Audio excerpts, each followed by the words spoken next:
آزاد کشمیر میں انتخابی دنگل کا پہلا مرحلہ، میرپور ڈویژن کے 13 حلقوں میں ووٹنگ، پولنگ سٹیشنز کے باہر گہما گہمی، ووٹرز کی قطاریں، پولنگ شام 5 بجے تک جاری رہے گی۔ میرپور، بھمبر اور کوٹلی میں نون لیگ پیپلز پارٹی میں کانٹے کا مقابلہ متوقع۔ آئی پی پی اور جماعت اسلامی بھی میدان میں۔ میرپور ڈویژن کے 13 حلقوں میں رجسٹرڈ ووٹرز کی تعداد 14,01,439 ہے۔ شفاف اور پرامن انتخابات کے لیے سیکیورٹی کے فول پروف انتظامات۔ چیف الیکشن کمشنر آزاد جموں و کشمیر غلام مصطفیٰ کی عوام سے انتخابی عمل میں بھرپور شرکت کی اپیل۔ کہا کشمیری گھروں سے نکلیں، اپنی پسند کے امیدوار کو کامیاب کرائیں، ووٹنگ میں رکاوٹ ڈالنے والوں کے خلاف کارروائی ہوگی۔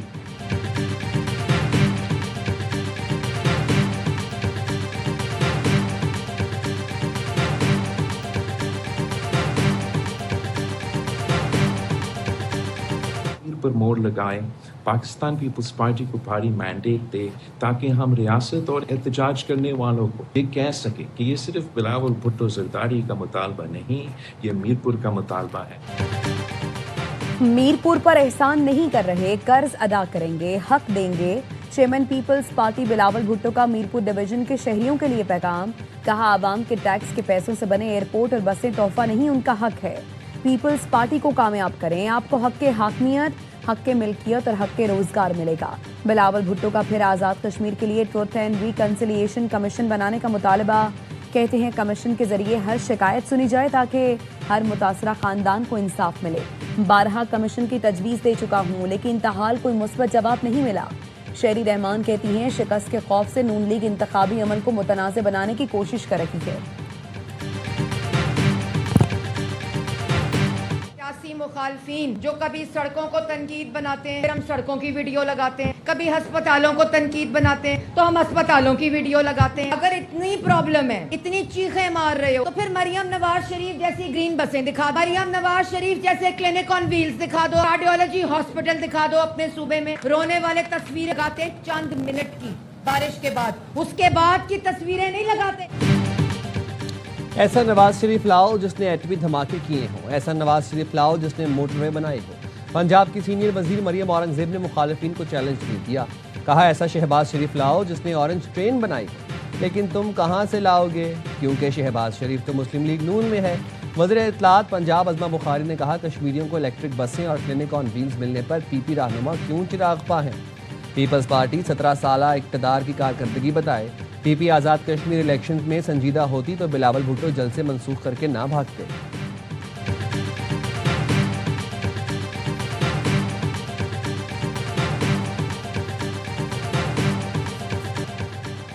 آزاد کشمیر کے عوام اور خاص طور پر نوجوان ووٹ کا استعمال انتہائی ذمہ داری اور قومی مفاد مد نظر رکھتے ہوئے کریں۔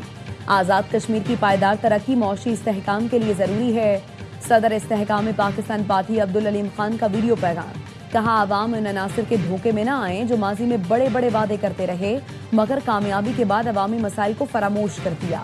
ووٹ ڈالنے سے پہلے عوام سے کیے گئے ادھورے وعدوں کا ضرور جائزہ لیں۔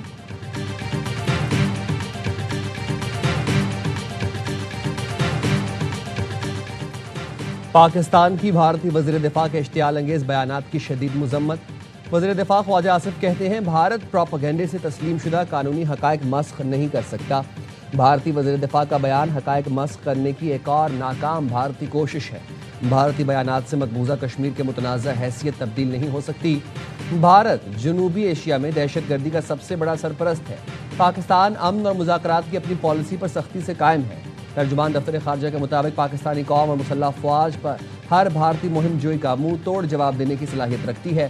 پاکستان کا اقوام متحدہ اور عالمی برادری سے بھارت کے غیر ذمہ دارانہ رویے کا نوٹس لینے کا مطالبہ۔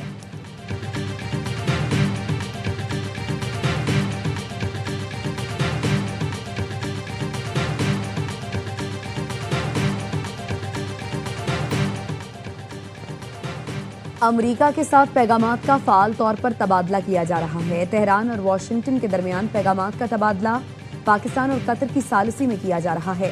ایران کی وزارت خارجہ کے ترجمان اسماعیل بقائی کا کہنا ہے حملے کے دوران تہران کی اولین ترجیح اپنی خود مختاری کا دفاع ہے۔ ایران نے 30 دنوں میں آبنہ ہرمز سے محفوظ گزرنے کی یقین دہانی کا وعدہ پورا کیا۔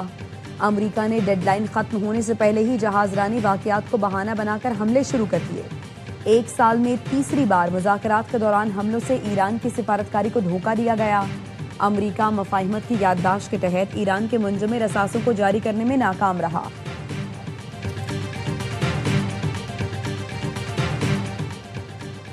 نائب وزیر اعظم اسحاق ڈار سے ڈی جی آئی AEA رافیل ماریانو گروسی کا ٹیلی فونک رابطہ، خطے کی تازہ صورتحال پر تبادلہ خیال، عالمی امن و استحکام کے فروغ کے لیے سفارتکاری، مکالمے اور تعمیری روابط کی اہمیت پر زور دیا۔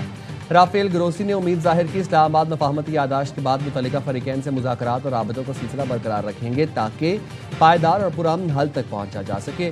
اسحاق ڈار نے اقوام متحدہ اور مؤثر کثیر الجہتی نظام کے لیے پاکستان کی حمایت کا اعادہ کیا۔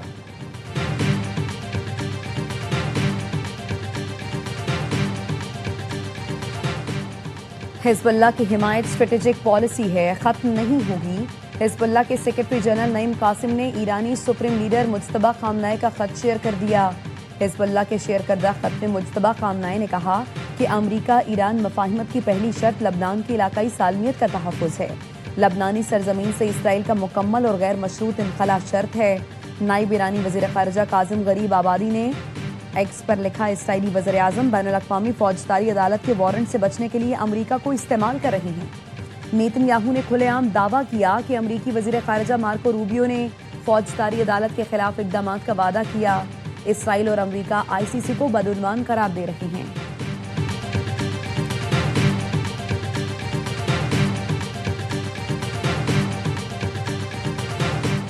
اسرائیل نے جنوبی لبنان کے علاقوں کی مختلف حصوں میں نئی تقسیم شروع کر دی۔ سیونی فوج نے جنوبی لبنان میں مغربی کنارے طرز کی چیک پوسٹیں اور غزہ طرز جیسی یلو لائن کے نام سے محدود رسائی والا علاقہ بھی بنا دیا۔ چیک پوسٹوں اور فوجی حدود کے قیام سے اسرائیل جنوبی لبنان کو مرحلہ وار مختلف حصوں میں بانٹ رہا ہے۔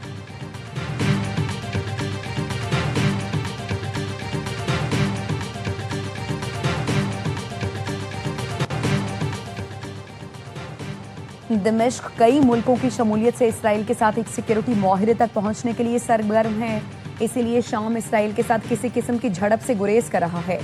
شام کے صدر احمد الشرا کا الجزیرہ کو انٹرویو، کہا امید ہے اسرائیل کے ساتھ ہونے والا معاہدہ جامع اور پائیدار امن کی راہ ہموار کرے گا۔ ایسا کوئی بھی معاہدہ گولان کی مقبوضہ پہاڑیوں پر شام کے حق سے دستبرداری کا سبب نہیں بنے گا، جن پر اسرائیل نے 1973 سے غیر قانونی قبضہ کر رکھا ہے۔ احمد الشرا نے لبنان میں شام کی فوجی مداخلت کو مسترد کرتے ہوئے کہا، لبنان میں انتشار پیدا ہوا تو اس کے شام پر فوری اور براہ راست اثرات مرتب ہوں گے۔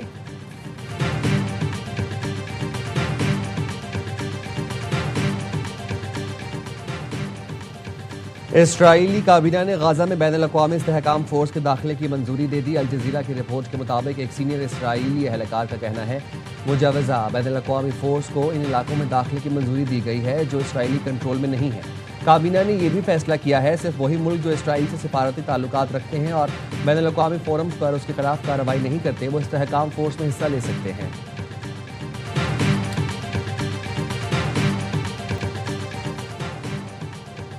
اسرائیلی وزیر اعظم کا mayor new York Dhahran Mamdani پر نفرت کو ہوا دینے کا الزام، کہا وہ ایک گروہ کو دوسرے کے خلاف کھڑا کرنے کی کوشش کر رہی ہیں۔ ممدانی کی جانب سے گرفتاری کے بیان پر فکر مند نہیں۔ نیتن یاہو نے UN جنرل اسمبلی کے اجلاس میں شرکت کا اندیہ بھی دیا۔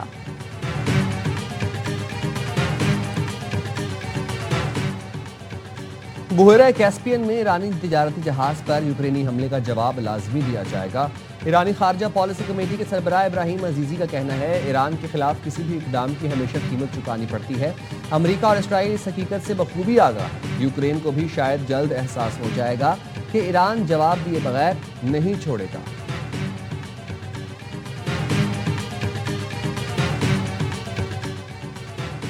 وزیر داخلہ محسن نقوی کی منصورہ آمد، امیر جماعت اسلامی حافظ نعیم الرحمان سے ملاقات، ملک کی مجموعی صورتحال اور علاقائی امور پر بات چیت، عوامی مسائل کے حل سے متعلق مشاورت۔ محسن نقوی نے کہا فیلڈ مارشل کی مسلسل کاوشوں سے کشیدگی میں دوبارہ کمی آئی۔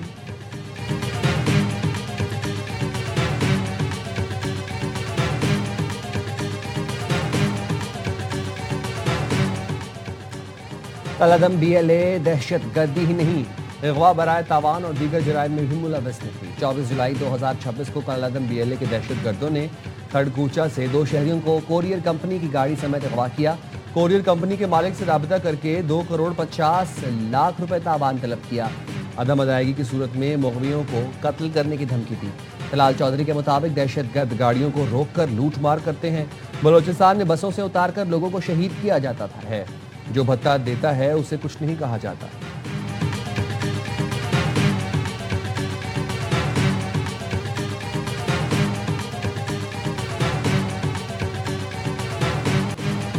امریکہ اور ایران کے ایک دوسرے پر حملے روکنے کے بعد بین الاقوامی منڈی میں خام تیل کی قیمت میں بڑی کمی.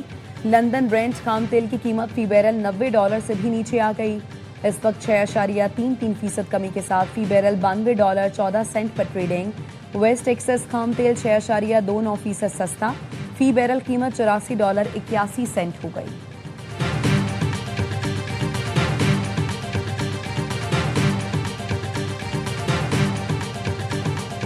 پاکستان سٹاک مارکیٹ میں مثبت رجحان. کاروبار کا آغاز 5,193 پوائنٹس اضافے سے ہوا. بینچ مارک 100 انڈیکس کی 1,75,000 پوائنٹس کی سطح بحال.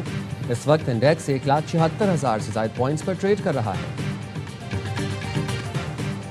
کیپٹن محمد سرور شہید نشان حیدر کا 78واں یوم شہادت. شہید کی یادگار پر دعائیہ تقریب. مہمان خصوصی میجر جنرل محمد عاصم نے پھول رکھے، فاتحہ خوانی کی. پاک فوج کے چاق و چوبند دستے نے سلامی دی.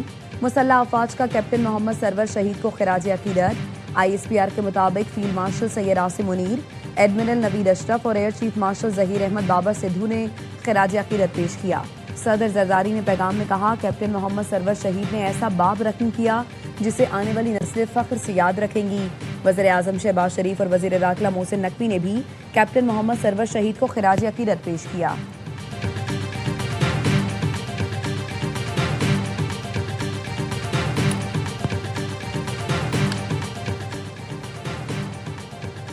گروپ کیپٹن عاصم طارق کے قتل کیس کی سماعت. اسلام آباد کی انسداد دہشت گردی. عدالت نے ملزم سعد عباسی کا مزید 7 روز کا جسمانی ریمانڈ منظور کر لیا. پروسیکیوٹر راجن نوید حسین کیانی نے کہا، قتل میں استعمال ہونے والا پستول برآمد کر لیا گیا ہے. ملزم سے اب موبائل فون برآمد کرنا ہے.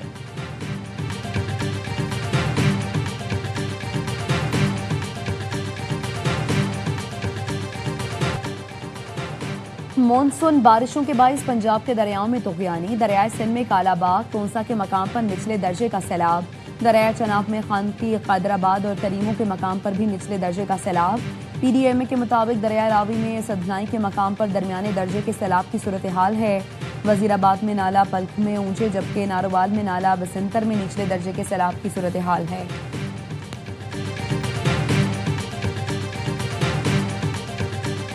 ویتنام کا بحری جہاز بحیرہ جنوبی چین میں ڈوب گیا. چینی بحریہ نے جہاز پر سوار 62 افراد میں سے 46 کو ریسکیو کر لیا. دیگر کی تلاش جاری. ریسکیو کیے گئے افراد کو ویتنام کے حوالے کر دیا گیا.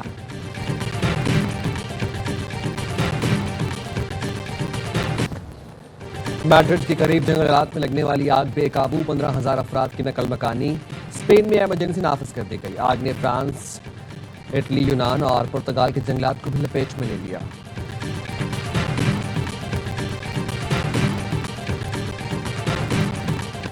تروبا ٹیسٹ کے دوسرے روز کھیل کے اختتام تک پاکستان نے 3 وکٹ پر 199 رنز بنا لیے. پہلی اننگز کا خسارہ ختم کرنے کے لیے مہمان ٹیم کو مزید 112 رنز درکار ہیں. خراب روشنی کے باعث دوسرے روز کا کھیل بھی جلد ختم کرنا پڑا. اوپنر امام الحق 63 رنز بنا کر آؤٹ ہوئے. شان مسعود 88 اور سلمان علی آغا 0 کے سکور کے ساتھ وکٹ پر موجود.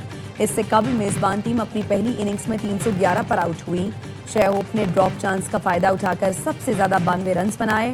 کوچ نے 84 رنز کی اننگز کھیلی. محمد علی نے 4، محمد عباس نے 3، پرم شہزاد نے 2 اور عامر جمال نے 1 کھلاڑی کو آؤٹ کیا.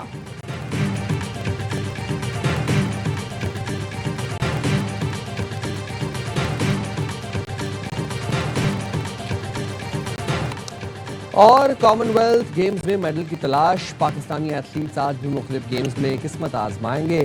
لانگ جمپ میں انصار عباس کوالیفائنگ راؤنڈ کھیلیں گے. ویمنز 100 میٹر ریس میں فائقہ ریاض شرکت کریں گی. باول گیم میں احمد قریشی اپنا تیسرا میچ جمیکا کے رابرٹ سمپسن سے کھیلیں گے. احمد نے 1 میچ جیتا جبکہ 1 میچ میں ان کو شکست ہوئی. باکسنگ میں قدرت اللہ پری کوارٹر فائنل میں ناردرن آئرلینڈ کے جیوڈ کے مد مقابل آئیں گے.